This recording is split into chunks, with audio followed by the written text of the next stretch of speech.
We've got 2 prizes for photos. So one is for BTS, and that's the Cycle Zone voucher. And then the second is a Nog light that we just released. To make things nice and fair, I'll get Nog and Cycle Zone to judge. So all the info is in the email about, but it's basically post on Instagram. I made up hashtags so you can easily find them. It was like the most basic thing I could think of was like rage, mountain bike, something. But it's just so we can like click in and find the entries. So yeah, so thanks to those guys, and obviously thanks to John who's come on board. I've worked with John on Prankworks and we've done a couple of projects together. It's quite good because he's quite opposite in personality to me. Like he's very measured and who's like this yatter on. So like when we work together, we're quite a good, I think, quite a good team. Yeah, and also Claire from Trails Trust and the local club is coming. She also just wanted to be involved to share a bit about how that ecosystem works. I think that'll be really good because I don't even understand some of the stuff. I know there's quite a few locals that know way more than I do, but there's a lot of like politics and stuff that goes on, so it'd be nice to hear from them what the deal is. And we also have Matt from Wide Open coming later, and he's going to speak a little bit about building a brand and how they sort of work with content creators. I'm sure most of you are familiar with Wide Open here. So he's a distributor, but I feel like he's played quite a big part in establishing brands in New Zealand. So even though he's not the creator of the brand, he does a really good job of getting involved locally and growing that brand. So I've always really respected how he's operated and what he does. So I thought he was another obvious choice for coming along. And yeah, and we've got one of our riders here, Dan. We've only worked together like in races. So I shot him racing. And then we have Dylan coming along later. Yeah, but he probably isn't so interested in the chat part, so it's cool that Dan can be here. And Dylan's great. I've worked with him on Deep Summer. It's working with athletes. It's such a big variety of how people operate. Some of them, they want to give you 1 or 2 runs max and then they're done, and they're like, it's quite a hard job. Whereas like Dylan, I'm sure Dan's amazing too, but we find out soon. But like it's although I don't know, I can't speak to that. Yeah, but like trying to work with athletes is quite an art. So working with the right ones is really important. So I'm really confident these guys can. That's fine. Well, there you go. You can be the case study for difficult athletes. Our spots. So I think having people you can chat to about your job, it not only makes it fun, but it's like that's how you will grow, because you just, like it's no fun doing it on your own. So yeah. Whew. So broadly speaking, I'm going to sort of classify images in 3 types. So the first is like a race photo. I find this easiest. I quite like just turning up. This is, again, probably something to do with my personality. I quite like turning up and like making the best of the situation. So obviously you can't control the weather, the light, you can't brief people on what to wear, so you're working with like a lot of black race kits. Other than Dan always wears good colours. So yeah, I really enjoy that aspect of it. I think the expectation from the client is still fairly high when you're shooting a race, but they also understand that you're out there kind of working on the fly, doing your thing. So in regards to like prepping for race, like I mentioned, sometimes Jeff and I will do the course, depending on what the course is. If it was out of town, I'd probably spend a full day doing it. If it's trails, I don't know. I don't, because when I jump in a race run on my bike, like especially depending on what race it is, like I don't want to slow down people behind me. So there's like me riding with a big backpack, trying not to get in people's way and trying to think of where I'm stopping. So I like to be quite prepared, or even just have like, okay, these are my 5 spots, and then I'll sort of pop in here, pop out of here. So I'd say on the prep side of it, it's like a medium prep. So the biggest challenge I think for race imagery is comms. Like for example, the Waka. So this year I was the only on-course photographer. It's 170 Ks of trails. Is there 4 or 5 events running at the same time? 4, let's say 4. So there's 4 events, so starting at different points and running on various versions of those 170 trails. So trying to stay in front of the front pack and then also get some good mid-pack rider stuff is quite challenging, especially when you don't have a radio. I actually think if I was to do that event again, I'm on the fence, give me a few months and I might be back into it, but I would probably, I'd ask for a radio because WhatsApp in the forest is just not that great. So I'd say the biggest challenge for race photos is, comms with home base, because often there is none, so you're sort of just out there. The good thing about the Waka is they are more focused on all the riders, but they also still expect you to have absolute bangers of the winners because that's what they release. So I sort of approach it like when I go out, I'm going to tick off my essentials, which is front runners, and then usually there's a sponsor brief. Like this year it was the Bosch Power Climb. So I basically stood on the side of Lions Trail for an hour and had to see what Bosch bike was coming towards me, which was also quite tricky when you're half blind. And then, so I tick off the essentials, and then after that I just feel a lot more relaxed and I can just hoot around and try and get the everyday riders that are willing to pay $200 or whatever it is to enter a race. So that's race photos. And then second, call it like editorial campaign images. This is definitely the highest pressure. It's always going to be the highest expectation from the client. They've worked with photographers before, so they have some sort of idea in their mind. So you also have full control of all the elements, which can actually be harder because, New Zealand weather, it could be anything. You can say it's nice and it's not. So generally I'll have a couple of days for weather window, but again, you have to manage that with the whole team. So there might be a videographer, talent, and client. So you know what it requires to get the job, but you have to somehow magically make that happen, which is why it's a little bit trickier. Hey, on the table there. How are you? Yeah. Yeah. Don't die. Have a good ride. Yeah. So it's a lot harder, and it should pay better. It should pay better, but it's also can be the most rewarding because you're creating an image from start to scratch. Sometimes you choose the talent, sometimes you don't. Like if it's a brand shoot, they might have their riders, but you can control what they're wearing. And then also there's a higher level of prep when it comes to shoot locations. But again, it's all good and bad. But I would definitely find that the hardest. But also it's probably the work that you see and you're like, oh, that's quite cool, I made that. And so yeah. And then the third is BTS, so behind the scenes. This is kind of weirdly what I'm known for, I think. I'm guessing it's because I'm more of a portrait photographer by trade. So basically BTS is anything that's not a rider on a bike. So whether that's in the pits, so people just hanging out, being candid, or maybe more of a lifestyle shot, so shooting helmets or gear. I think it's often overlooked by a lot of people. And I could be wrong here, but I feel like when I entered the industry, it was all about action shots. And there was people shots, but it maybe wasn't the focus. So when I came in, it looked a little bit like an afterthought or half-baked. So that's sort of one area that I really leaned into and I quite enjoy. And the feedback from clients is, it's not always going to be the hero shot, but it's stuff that people can relate to and it's good for marketing throughout the year. I think the Giant crew said that they really liked my work because it captured the DNA of the event, whatever that means. I guess that means I captured the vibe. So that's definitely probably my favourite. And also probably the easiest for me. It doesn't require much prep as such, but if you're walking through the pits and you've got an 85 on and something happens right in front of you, you're fucked. So you need to be mentally prepared and anticipating the moments as they come. What gear do you use? Do you say you use a different lens for the front scene?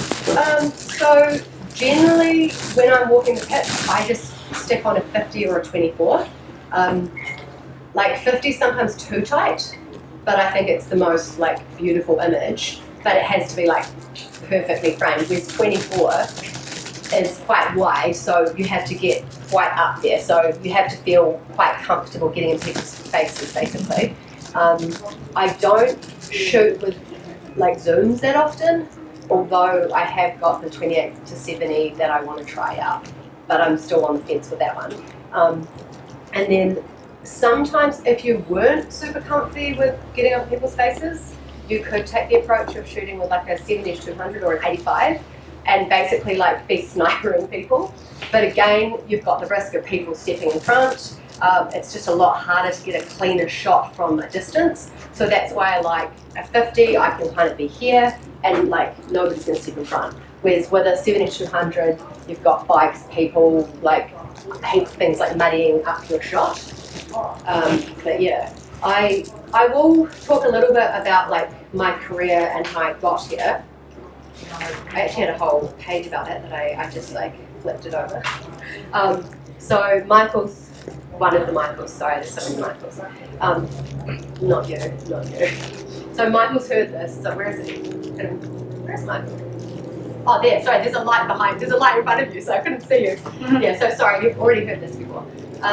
So I've like always loved cameras. I had a film camera, probably showing my age a bit, had a film camera in high school. My mum owned a pharmacy, so I was working on the film counter, so I had free film and dev.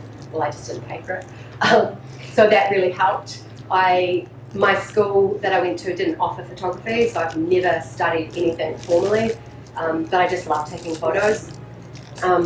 And then when I was in my 20s, I had like a little entry-level SLR, like a 1000D or something, a Canon. And then I was working over in the Philippines with my mum and my partner at the time in an orphanage. And one day I saw these kids sort of like playing on the street with this bright umbrella in the rain. And I ran out to take photos and I was just sort of like playing with the kids. And at the time I thought it was quite neat and I thought the photos were amazing. I'm sure if I look back now I probably wouldn't be as stoked with them. But I posted them on Facebook and this chick I went to school with, she was like, "Can you shoot my wedding? I'll pay you $1,000 bucks." And I'm like, yeah, I can do that. And I had like never considered photography as a career, let alone like I never even thought about a wedding.